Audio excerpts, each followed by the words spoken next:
नमस्कार, the nation news पर आपका स्वागत है। मैं हूं आपके साथ ऋषभ पाठक। आइए देखते हैं आज की कुछ खास खबर। चिराग पासवान का ऐलान, पासी पासवान समाज के अधिकारियों के लिए हर मोर्चे पर लड़ेंगे, सपा बसपा पर साधा निशाना।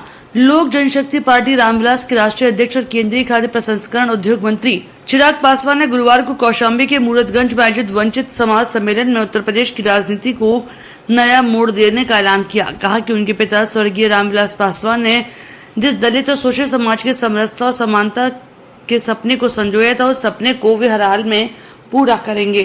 चिराग पासवान ने कहा कि रामविलास जी ने अपने 5 दशक लंबे संघर्ष में लोजपा और दलित सेना के माध्यम से दलितों, शोषित और वंचितों के अधिकारों के लिए लड़ाई लड़ी, वो अब उनकी जिम्मेदारी है। उन्होंने उत्तर प्रदेश में दलित समाज की उपेक्षा पर गहरा दुख जताते हुए कहा कि चाहे सपा की सरकार हो या बसपा की, पासी पासवान और अन्य दलित वर्गों को केवल वोट बैंक की तरह इस्तेमाल किया गया।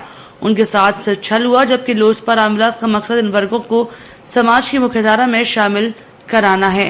पासी पासवान समाज के योद्धाओं की विरासत पर गर्व। चिराग पासवान अपने भाषण में वीरांगना उदा देवी, राजा सुहेलदेव पासी, महाराज बिजली पासी और वीर शिरोमणि लाखन पासी जैसे योद्धाओं को उल्लेख करते हुए कहा कि पासी पासवान समाज के इतिहास में शौर्य वीरता का एक सुनहरा अध्याय है। उन्होंने इस समाज के वीर पूर्वजों के सम्मान और उनकी स्मृतियों को संजोने के लिए किले और स्मारकों के संरक्षण की मांग की। किले के जीर्णोद्धार की मांग, ठेकों की बंदी का प्रस्ताव। उन्होंने कहा कि महाराज बिजली पासी के किलों पर अनाधिकृत कब्जा हो चुका है और उनकी ऐतिहासिक धरोहर को सरकार नजरअंदाज कर रही है।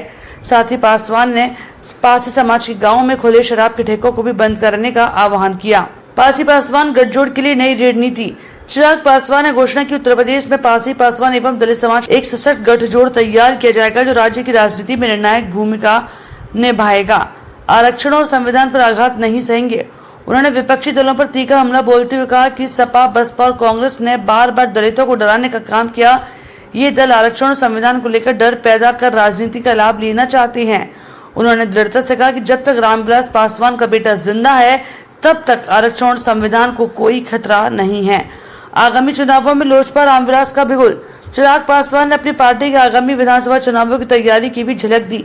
लोजपा रामविलास का हर कार्यकर्ता गांव-गांव जाकर पासी पासवान और वंचित समाज के अधिकारियों की लड़ाई को तेज करेगा।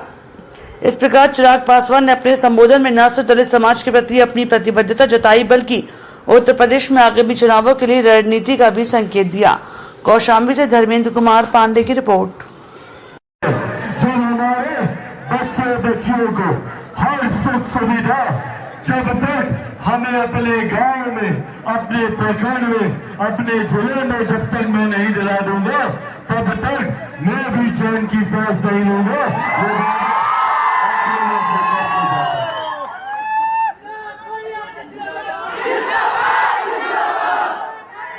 मैं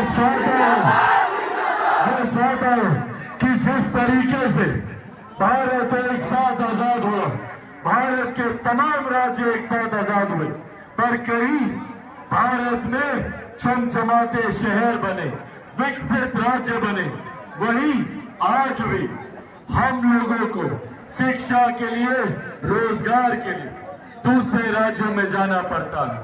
आज भी हम लोगों को अपनी मूलभूत जरूरतों के लिए दूसरे राज्यों में जाकर मेहनत करनी पड़ती है। आज जहां एक तरफ केंद्र में एनडीए सरकार का नेतृत्व मेरे प्रधानमंत्री आदरणीय नरेंद्र मोदी जी कर रहे, तो वहीं उत्तर प्रदेश में हमारी एनडीए सरकार का मजबूती से नेतृत्व मेरे मुख्यमंत्री योगी आदित्यनाथ जी कर रहे। दोनों जगह ये डबल इंजन की सरकार है। हमारी सरकार हर संभव प्रयास कर रही है कि हम लोगों को हमारी तमाम सुख सुविधाएं, हमारे हक, हमारे अधिकार हम लोगों को हमारे क्षेत्र में ही मिले। इसके लिए चिराग पासवान भी आप लोगों से ये वादा करके जाता है, जब तक आप लोगों के हर क्षेत्र को हम लोग विकसित क्षेत्र नहीं बना देंगे, कौशाम्बी को जब तक हम लोग विकसित नहीं बना देंगे,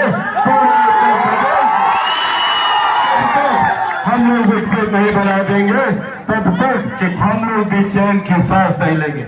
यह आह्वान मैं खास तौर पर अपने तमाम नौजवान युवा साथियों से भी करूंगा, पहचानिए अपनी ताकत। 65% युवा हमारे राज्य में ऐसा है जिसकी आयु 35 वर्ष से कम है। सोचिए कितनी बड़ी ताकत है ये। अगर हम युवा एकजुट हो जाए, एकत्रित हो जाए, तो दुनिया की कोई ताकत हमें आगे बढ़ने से नहीं रोकेगी।